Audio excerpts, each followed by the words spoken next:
Hari Raya Nyepi adalah perayaan Tahun Baru Sake yang dirayakan umat Hindu setahun sekali. Berdasarkan pantauan yang dilaksanakan di Desa Peninjauan Bangli, sejumlah jalan tampak lengang sepi dari aktivitas.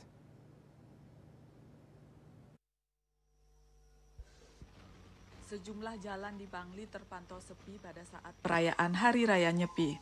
Perayaan Hari Raya Nyepi memiliki makna untuk menyucikan diri dan alam semesta, serta memohon kedamaian dan kesejahteraan.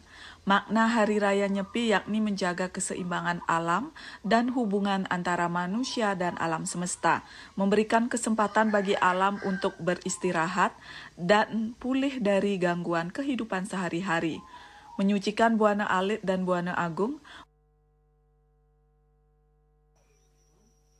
memohon kepada Tuhan Yang Maha Esa untuk menyucikan diri dan alam semesta.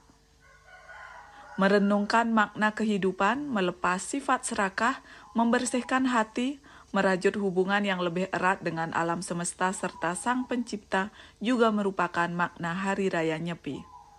Desak Aryani, Bali TV.